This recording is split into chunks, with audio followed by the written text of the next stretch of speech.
نا وہ اگلے دن پھر ابو ذر غفاری نے اس طرح کلمہ پڑھا، پھر ان کی پٹائی ہوئی، پھر حضرت عباس نے ان کو بچایا اور پھر وہاں سے یعنی وہ چلے گئے۔ یہ پوری حدیث صحیح بخاری میں ہے، اور بلکہ بخاری میں پورا ایک چیپٹر ہے ابو ذر غفاری کے اسلام لانے کا واقعہ۔ امام بخاری نے ابو ذر غفاری کا پروٹوکول یہ رکھا ہے کہ اسلام کا پورا چیپٹر بنایا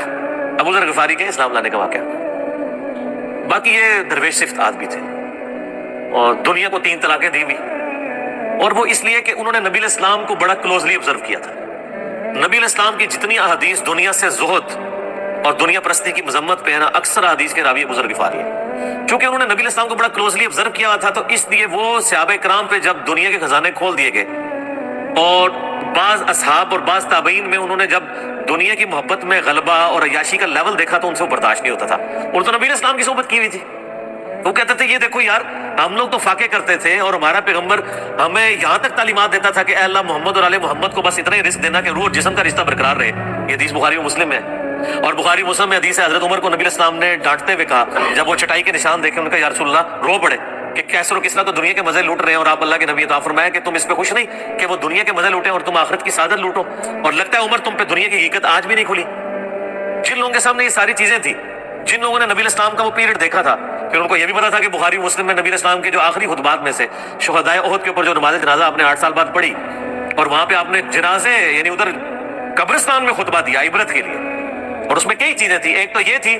کہ یہ یہاں پہ وہ لوگ دفن ہیں جنہوں نے اسلام کے لیے قربانی دی ہے، اور ان کا پھل تم نے کھانا ہے، وہ دنیا سے اسی طریقے سے گئے ہیں، کفن میں نہیں دیا گیا کئی لوگوں کو۔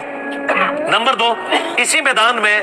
مال غنیمت سمیٹنے کی وجہ سے ایک فتح شکست میں بدل گئی تھی، جبکہ اللہ کے نبی بھی موجود تھے، اللہ نے اس کا بھی لحاظ نہیں کیا، اور وہ فتح شکست میں بدل گئی کہ انہوں نے مال غنیمت لپیٹنے میں نبی علیہ السلام کی حکم عدولی کر دی، تو تاکہ بعد میں یہ معاملہ نہ ہو۔ تو وہاں آپ کا خطبہ بخاری مسلم دونوں میں ہے، آپ نے فرمایا کہ،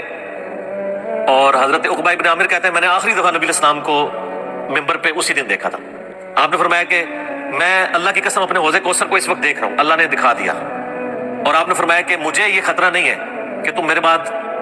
شرک کرنے لگو، لیکن مجھے ڈر ہے کہ تم دنیا کے مال میں پھنس جاؤ گے اور پھر تم ایک دوسرے کو قتل کرو گے جس طرح اگلی قوموں نے کیا، اور تم بھی تباہ و برباد کر دیے جاؤ گے جس طرح اگلے۔ اس سے زیادہ کیسے آپ ڈر سناتے؟ اب یہ ساری چیزیں موجود تھیں۔ آپ فرمایا مجھے خطرہ یہ ہے کہ دنیا کا مال تم پہ کھول دیا جائے گا، ان قریب کیسر و کسرا کے خزانے تمہارے پاس آ جائیں گے، جو بخاری مسلم میں آتا ہے نا کہ نبی علیہ السلام نے کہا کہ مجھے اللہ نے 2 خزانے عطا کر دیے، ٹھیک ہے، زمین کی خزانوں کی چابیاں، جس سے وہ بریلویوں نے کچھ اور ہی عقیدہ بنا لیا، اس میں موجود ہے کہ کیسر و کسرا کے خزانے، یعنی آپ کو بتایا گیا کہ رومن اور پرشین امپائر جو ہے مسلمان فتح کر لیں گے۔